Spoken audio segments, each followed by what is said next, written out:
Pues de momento me vino la inspiración de poner este tema. Luego después empezó la transpiración para prepararlo. Primero pensé una charla sin fotos, hablar, si es de voz, así como oímos el radio. Pero estamos tan acostumbrados a pasar diapositivas, ahora ya son en discos, que les traigo algunas cosas que para mí son interesantes, espero que para ustedes sean también. ¿Por qué elegí la foniatría? Yo soy otorrinolaringólogo. En principio, cuando terminaba yo la especialidad de otorrinolaringología, el maestro que dirigía este curso universitario, el doctor Andrés Bustamante Gurrián, tenía una amplia visión también de la otorrino y de las subespecialidades. Era una subespecialidad en aquel tiempo. Entonces nos envió a la doctora María Luisa Telles, el 20 de noviembre, y a mí que somos compañeros otorrinolaringólogos de ese pequeño grupo, al Hospital 20 de noviembre. Ahí empezamos a ver lo que era la foniatría, la terapia del lenguaje, lo que es la voz. Para mí es lo que he vivido a través de muchos años, la rehabilitación de los problemas de la voz. Pasamos a la siguiente, por favor. Vamos, me voy por acá. Ahí encontré a un gran hombre, al maestro Severino Tarasco. Él fue el que puso un departamento apoyado por la institución muy grande, de donde él veía personalmente y trataba personalmente los trastornos de la voz. Tenía un grupo muy bonito, bonitas terapistas de lenguaje en aquel tiempo, y siguen siendo guapas, claro que sí. Entonces veníamos un grupo fabuloso.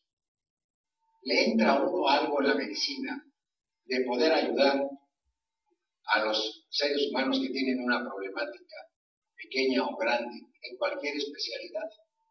Aquí era una especialidad nueva para mí, donde yo, de momento, cuando veía al maestro Severino Tarasco poner unos ejercicios, decía, ¿cómo es posible que con estos ejercicios va a mejorar la voz? Eso es lo primero que pensé, y quizás muchos pensamos lo mismo. Pero, en el transcurso de los días, semanas, regresaban los pacientes mejor. Se evitaban operaciones, se corregían voces alteradas, y veíamos niños que no hablaban, que tenían alteración de la voz, pacientes que habían perdido el lenguaje por accidentes vasculares cerebrales, y los trataba el maestro en conjunto con la terapia del lenguaje de las terapistas, fonoaudiólogas, etc. Y la bonomía de este gran señor, de este maestro, nos traspasaba. Yo vi con él, señores, un estroboscopio laringio que estaba yo dándole vuelta a la manivela. Es la prehistoria.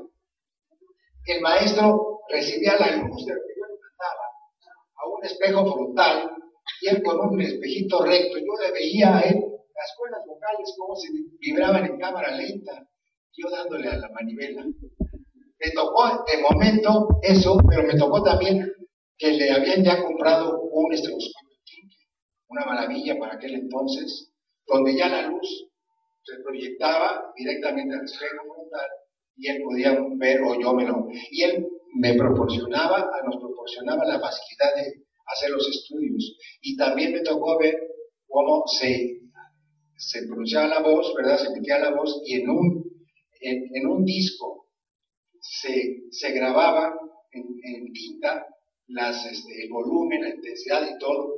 Esa es la época que me tocó a mí iniciar. Todo eso me encantó. Posteriormente se fueron dando las cosas. Sí, estaba ya el Instituto de Audiología, así se llamaba, lo que luego fue el INCH y ahora el Instituto de Rehabilitación. Yo terminé la otorrinolaringología, ¿verdad?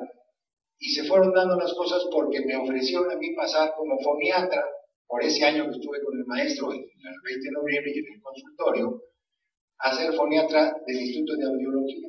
No había foniatra, no había estroboscopio, claro, pero yo ya tenía que ver a los pacientes ahí. Ahí estuve yo un tiempo, pero luego hubo un impasse en el instituto. Íbamos a pasar al Seguro Social. El Seguro Social lo iba a comprar, pero por cosas políticas no se hizo eso. En ese tiempo me ofrecieron a mí entrar como otorrinolaringólogo al Hospital de Petróleos Mexicanos. Pero como otorrino, me fui allá al instituto, al hospital, y ahí, como otorrino, también empecé a ver pacientes de foniatría. Te voy a explicarles cómo. La siguiente, por favor. Pero vamos a explicar qué cosa es la foniatría. Para los que, bueno, claro, la mayoría no saben lo que es, ¿verdad? Pero vamos a recordar. Una especialidad médica ahora, una subespecialidad en mis tiempos, que no había dónde estudiar foniatría. No había una carrera de foniatría. Había el Instituto de Lenguaje donde se estudiaba también como técnico, como cosas así de lenguaje y de foniatría. La familia Berruecos, hay que recordarla porque tuvieron el gran empuje, la gran visión de ver los primeros tratamientos foniátricos. Mamá Berruecos era la que daba la terapia, era la cantante y daba terapia de foniatría. Pero había grupos políticos. Los Berruecos no se podían ver como de corrupción humana. Entonces, a mí no me querían, para ser franco, ¿verdad? Y yo iba a ir a yo era otorrino, sencillamente, ¿verdad? Porque iba yo hasta estar. Entonces, además decían, se tiene que saber música para saber foniatría. Ellos no sabían que había estudiado 5 años de piano, ¿verdad? Hasta que supieron, me admitieron. Bueno, la foniatría especial médica de los trastornos de la emisión de la voz, el lenguaje y el habla. Fabuloso. La siguiente, por favor. Veíamos principalmente, todos dicen, lo que tratan es el mal uso y abuso de la voz. Ponen ejercicios, ¿verdad? Y además yo, en aquella época eran ejercicios muy largos, muy tediosos, ¿no? Luego, con el tiempo, fuimos haciendo las cosas más prácticas.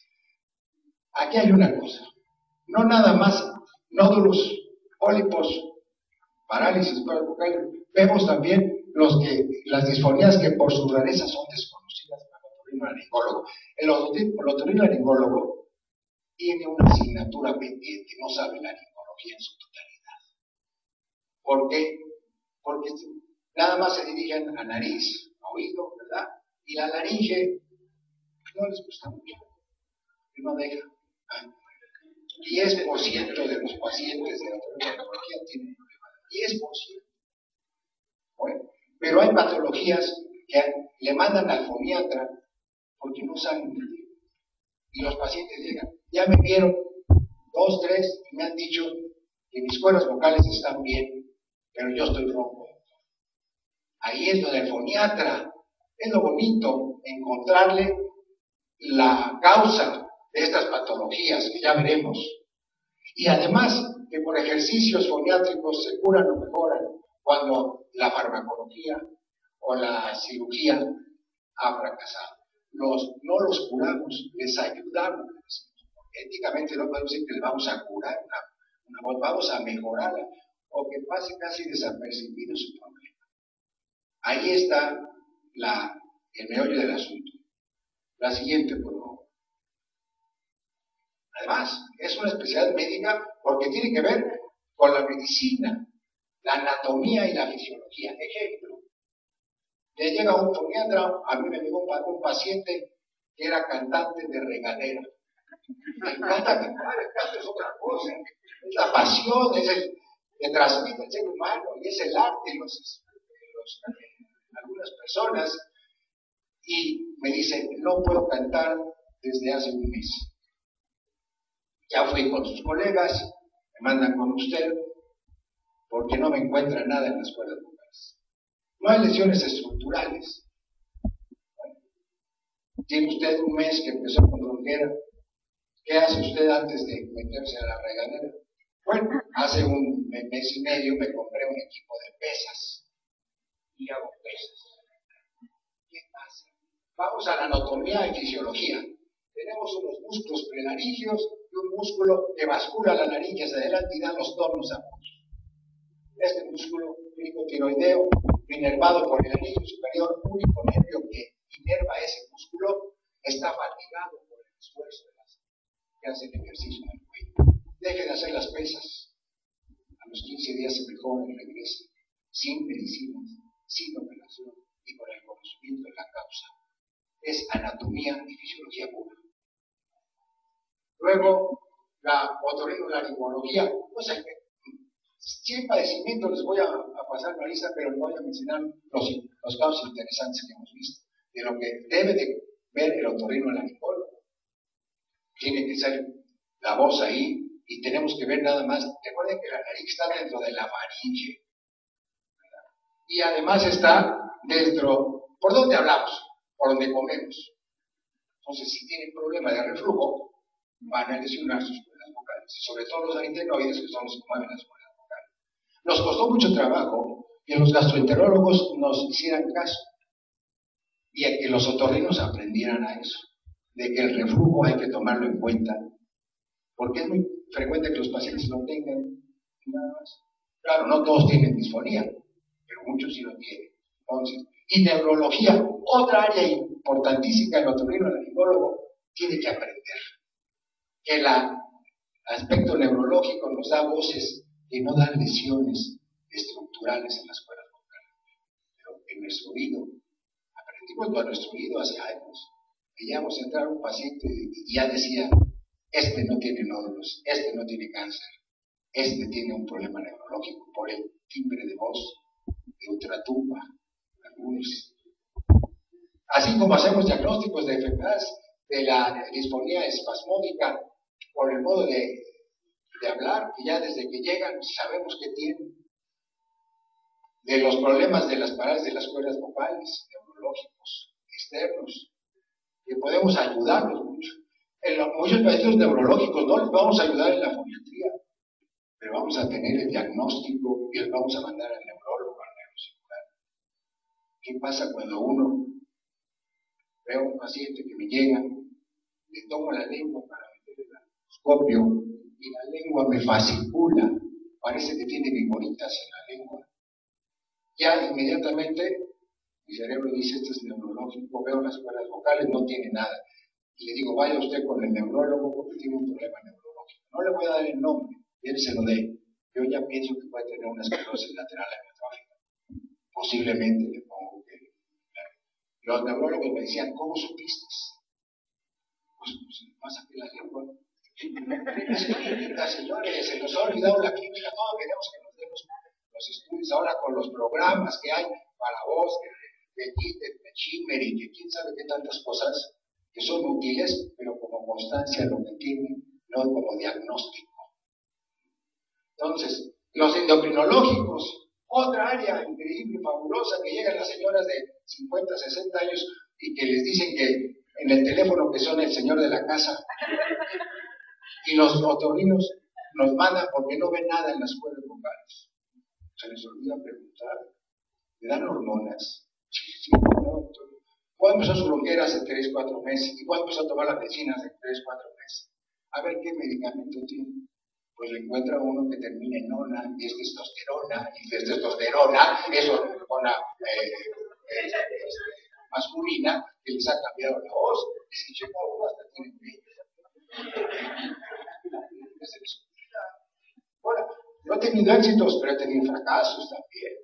Me he quedado de ver, ¿usted qué tiene? Además uno se cree con los años que ya se las sabe todas. Y resulta que llega uno y dice, no sé qué tiene. Empieza uno a hacer la clínica, empieza uno a meterle la edad. Porque la voz no nada más es las cuerdas vocales. Recuerden ustedes que es la resonancia. La resonancia también se altera. Entonces llega un paciente, 30, 40 años, que empieza a hablar gangoso. Y yo les había dicho en mis clases, porque dar clases ayuda al maestro, mejora, porque tiene que actualizarse, encontrar datos. Y vamos dando clases porque vamos a cursos, congresos, estudios, calibres, etc. Y entonces llega uno y le dice, tiene usted 40 años y empezó a hablar gangoso. Y yo en mis clases, ¿qué les he hecho a mis alumnos? Paciente gangoso, adulto, neurológico. Ya había sido operado de la campanilla y de quién sabe cuánto. Ese señor tenía otra esclerosis múltiple. Y he visto pacientes con esclerosis múltiple grados muy serios, que no les puedo ya ayudar yo, que nada más mueven los ojos, los párpados para poder comunicarse, pero empezaron con algún problema de la voz. Efectivamente, hay varios de esos y los mencionaremos. Y la psicología, otro campo que también tiene que ver, por eso la foniatría tiene que ver con todo, prácticamente. Con aquellos pacientes que llegan y que hablan así, doctor, me pusieron mantieno hace una semana. Desde que llegan le pongo ahí psicológico. A descartar, parálisis. Sí, yo tengo que ver las cuerdas, un foniatra tiene que ver las cuerdas. No hay foniatra que no pueda dar un tratamiento si no ve las cuerdas vocales. Definitivamente. Entonces, la clínica me da a mí 2, 3 posibilidades de diagnóstico, pero tengo que corroborarlo con la ritmoscopía y luego con algún otro estudio que se necesite. Pero esos pacientes que pierden la voz de un momento a otro casi siempre son de tipo psicológico, es decir, son problemas de tipo emocional. Y hay que buscar la causa en su casa, en su escuela, en su trabajo o con la pareja. Se quedan áfonos y a veces les vuelve la voz y es repetitivo, y los tratamientos foniátricos les ayudan a unos cuantos días a mejorar. Por creerme mucho, me llegó un áfono. Dije, esto es psicológico. No le pude ver bien las cuerdas vocales en la primera, necesito la segunda y me encuentro que es una parálisis. Pero se pueden corregir, siempre y cuando podamos ver al paciente. Si se va por otro lado, le va a echar la culpa. Entonces, ver cuerdas vocales, a veces no es fácil.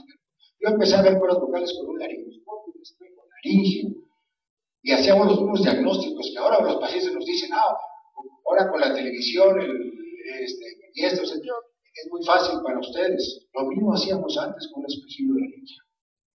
El estroboscopio tiene sus indicaciones. No le voy a meter estroboscopios ni a los nódulos vocales, ¿para qué? No se necesita. Por el estroboscopio vi por primera vez un sulcus vocalis que nunca había visto, había oído hablar de él. Un puente laringio, es un edificio, nunca lo había visto más que lo veo ahora con el estroboscopio, pero lo uso yo en casos especiales. Y el canto es otra cosa. El canto, los cantantes tienen otra psicología, otro modo de vida, pero también sufren lo mismo que cualquier otra persona. El abuso vocal, el mal uso, el reflujo, tabaquismo, el esfuerzo vocal de que cantan en un lado y van a cantar al otro, ¿verdad? Son músculos que se cansan. El no haber estudiado canto. El canto es un don, es una cosa que mejora con las clases de canto. Entonces, la mayoría de los cantantes, ¿no? Y yo fui foniatra de la Nacional de Actores durante 15 años, y no nada más he visto cantantes en los primarios del primer nivel, he visto cantantes de restaurancitos, de todos que están asociados a la Nacional de Actores, ¿verdad? Y que me decían, ni lo invito a donde yo canto porque usted no va a esos lugares, pero son su herramienta de trabajo. Sufren igual que nosotros, igual la tesitura, no conocen su tesitura o cantan fuera de su tesitura. Los barítonos pues no tienen contrato, quieren cantar como tenores y tienen problema de la voz, ¿verdad? Los actores igual también. La siguiente, por favor. Al inicio de mi gusto por la foniatría, no había libros. Me cayó en las manos un libro, ¿verdad? Del doctor Jorge Perelló. Quiero hacer mención del doctor Jorge Perelló porque él fue uno de mis guías internacionales. Lo conocí aquí en México, lo vi en otros países donde lo seguía yo, en los cursos y congresos, y lo trajimos aquí en México. Una gente que amaba la foniatría, que había el interés sobre la voz, y que luego posteriormente muchos saben que hizo 10 tomos de fonoaudiología, 10 tomos, señores, es decir, nunca se ha vuelto a hacer sobre el lenguaje, sobre el habla, sobre las alteraciones de la voz, sobre audiología, sobre anatomía, increíble, ¿verdad? Y yo los conservo. Yo acabo de vender muchísimos libros que tenía yo de lectura, a peso los vendí, y los de medicina también algunos, porque ya no se usan. Ahora ustedes tienen la web, tienen el Wikipedia, tienen el Google, en cualquier momento yo saco mi teléfono y busco el encuentro. Es una maravilla que nosotros lo hemos visto al paso de los años, cómo se ha desarrollado. Pero este librito pequeño me abrió también los ojos para la siguiente, por favor. Otro personaje en mi vida es Julio Bernardo de Quirós. Lo conocí, conviví con él cuando vino a México, lo vimos en el extranjero, me daba su apoyo en el extranjero también, ¿verdad? Y sus libros, su modo de hablar, de amar la cosa de la foniatría, estar en su clínica en Buenos Aires, cómo tenía él su clínica, ¿verdad? Increíble también. Y otro de los personajes que a mí me han inspirado en la cosa de la voz. La siguiente, por favor. Este es uno de los libros de Perelló, fabuloso. La siguiente, por favor. Luego, pues, no había libros acá, teníamos que tomar cursos aquí, hay que buscar libros que encontraba yo en los viajes y los traía siempre, aunque era viajes de fuera, viajes de ir a congresos, cursos, pero siempre buscar en una librería y algo me encontraba que no teníamos en México. El doctor Alonso, en Estados Unidos, creó un libro maravilloso sobre neurolaringología. Es una maravilla de los padecimientos musculares, la descripción tanto de la palabra, de las alteraciones de palabra, de agua y lenguaje y de voz, que no lo he visto encontrar en otro libro. La siguiente, por favor. El doctor Boom, lo oímos en sus cursos, repetía lo de su libro, pero le dábamos la vista nada más al libro y aprendíamos algunos aspectos. La siguiente, por favor. Luego viene una argentina que viene a Estados Unidos, que hace dos libros muy buenos. Son de la década pasada, La voz patológica y La voz normal. Increíble también. ¿Dónde está? La siguiente. Y de mi amigo el doctor Morrison, fuimos a Vancouver, donde estuvimos con él en el hospital, viendo cómo tratar. Él es laringólogo, pero siempre a un lado su fonoaudióloga, porque en los países sajones no hay foniatras, hay fonoaudiólogos que me quito el sombrero delante de ellos, lo que saben de voz. Y veíamos cómo veía el paciente en el estudio, nos retiramos a un lado, platicábamos y para darle el tratamiento y indicaciones. Y su libro está traducido en español, muy bueno. La siguiente, por favor. Aquí voy a hacer mención de dos personajes también en mi vida que me apoyaron en la cosa de foniatría. El doctor Pelayo Vilar de Gris, ustedes algunos lo conocen, fue mi jefe en el Hospital Central Norte de Pemex.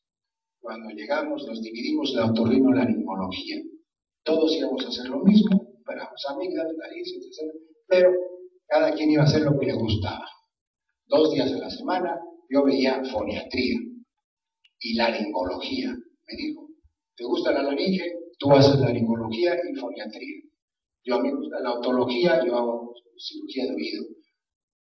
Otro doctor hacía rinología, otro hacía cirugía de cuello y tuvimos un curso de especialidad en laringología hasta la fecha. Sigue, ¿verdad? Pero que tuvo una brillantez porque el doctor Pelayo Vilar, como otros colegas, tenía una amplia visión de lo que había que, y pudimos así crear el servicio de audiología y terapia del lenguaje. Para crear terapia del lenguaje en el hospital de Pemex tardé casi 20 años. Cada año mandaba yo mis papelitos, antes eran por copias, cosas de ese tipo, a la dirección. Hasta que un día, por política, hablando de política en este lugar, que es importante, llega la esposa del director general de Petróleos Mexicanos y pregunta, ella era educadora, ¿no hay terapia de lenguaje? Sí, va a haber, el doctor Romero sabe. Pues volver a hacer las copias y tuvimos, ya en ese momento, estoy hablando de hace 16, 18 años, ya mandábamos a una escuela particular, a 90 niños de terapia de lenguaje. Inmediatamente se creó la área de lenguaje y entraron 6 terapistas. Creo que no son más, ¿no?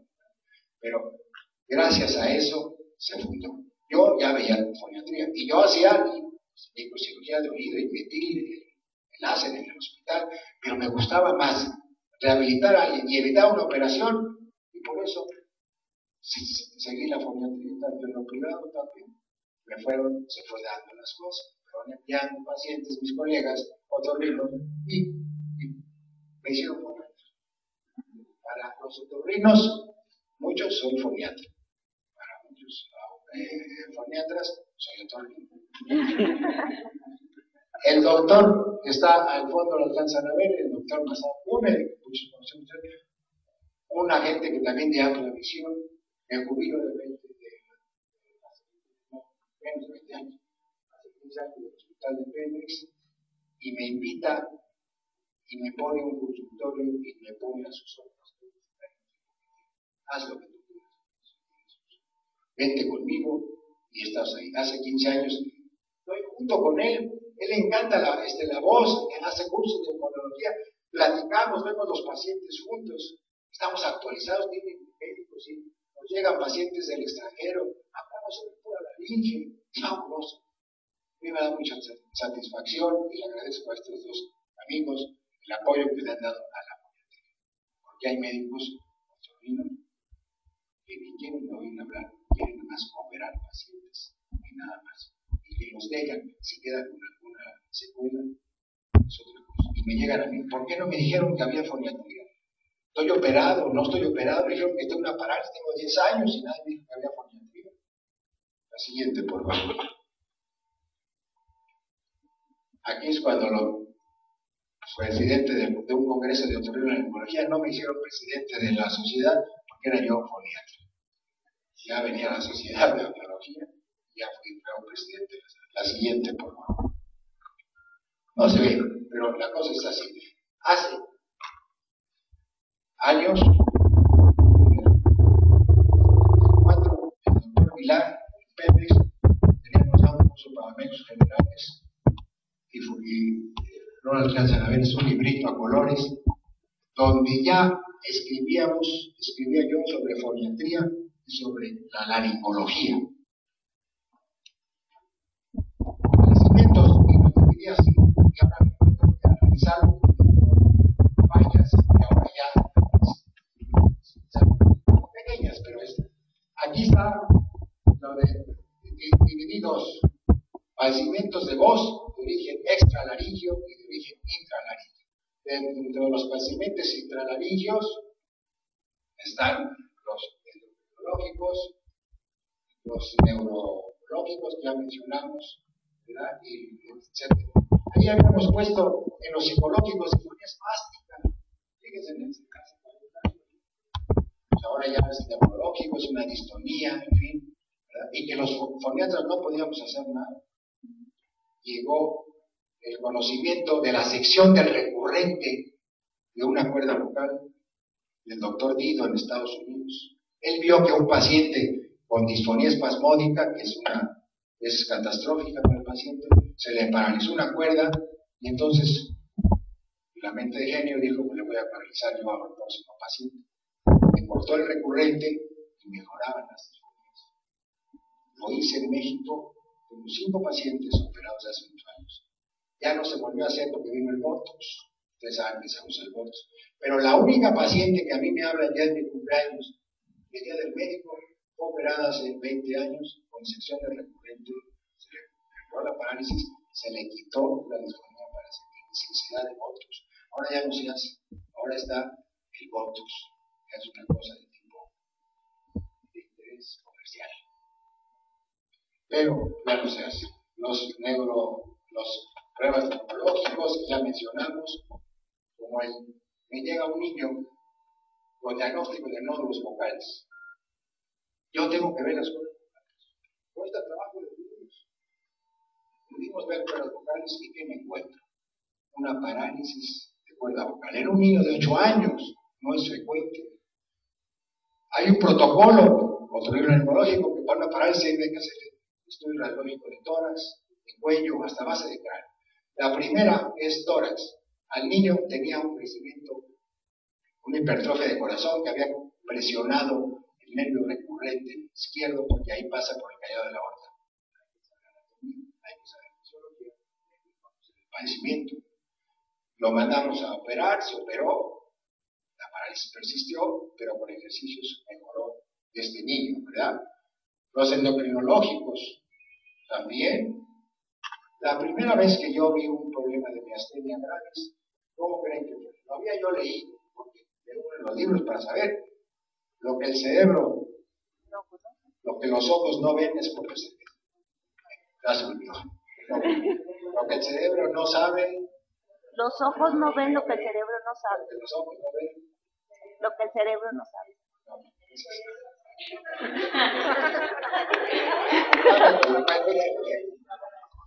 La cosa es que tengo que saberlo para ver. Si no, no. Sencillamente estaba yo dando consulta y junto a mi currículo el otro compañero. Oí un paciente gangoso. Me acerco y digo, permíteme ver algo. Lo veo, digo, busca, mándalo al neurólogo, es neurológico, y pienso que sea una miastenia gravis.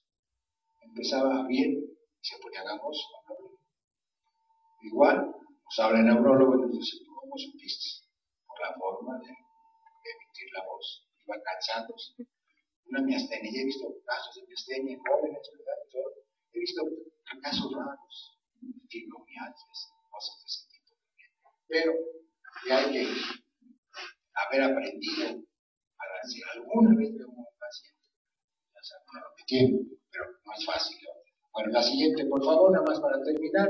Hay una lista grande de padecimientos laringológicos. Los congénitos no los trata la podiatría, las secuelas, así, los infecciosos. Bueno, pues, los tratan los otorrinos, primero pasan con ellos. Pero hay enfermedades infecciosas que también se pasan en Sacrospidis. Aquel paciente que tiene una monocorditis, hay que buscar tuberculosis. Todavía existe la tuberculosis. Aquella paciente que se ha operado 2 veces de nódulos vocales y que la foniatría no le hacía nada y volvían a operarla. Y les digo, bueno, a la próxima que le hagan una biopsia de los nódulos vocales, no lo habían mandado al patólogo. Tuberculosis.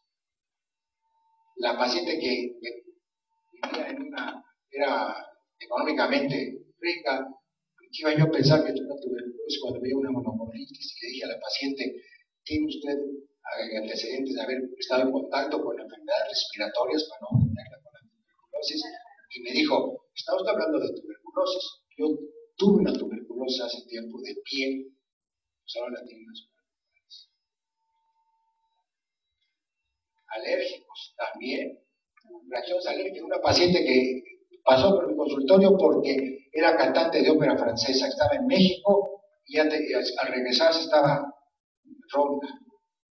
Preguntarle qué le había pasado, sus cuerdas vocales inflamadas, le había picado un animal en un viaje a la provincia mexicana, pues pusieron un alacrán, alguna cosa. No llegó a paralizar las cuerdas vocales, pero el alacrán paraliza, pero estaban inflamadas las cuerdas vocales. Cosas de ese tipo hay que buscarlas. Esas son las infecciones raras.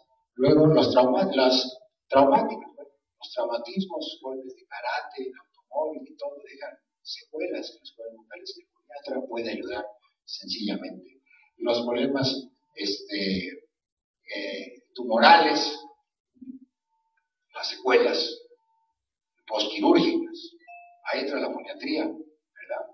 Y es una serie de padecimientos, pero que yo he mezclado la laringología con la foniatría y he terminado siendo foniatra. Yo ahora me pongo primero foniatra y luego foniatra. Nada más para terminar, la especialidad, el apasionarse con algo de la voz. Y voy a terminar con lo que algunos de ustedes ya me han oído por la conferencia que he dado de la voz, pero que dice así: la voz es la respiración sonora, la vida manifestada en torno, la diferencia más profunda de los seres, la diferencia de sexos, espejo de edades, particularidad individual, es la proyección del hombre con la esfera del sonido, es la visibilidad corporal transformada en la visibilidad sonora. Yo amo la voz porque en ella está la belleza del alma, porque a través de ella conocemos sus pasiones, el amor, la sensualidad, la verdad, pero también a través de ella se reconocen las perversiones del alma, el odio, la ironía, la lascivia y la mentira, el despecho y la superioridad. He pensado que los seres humanos somos como las cuerdas vocales. El aire nos da la vida, sin aire no nos movemos. Cada quien encuentra su tono, unos con mayor o con menor volumen en su vida, pero cada quien tiene con su timbre una distinción. Muchas gracias.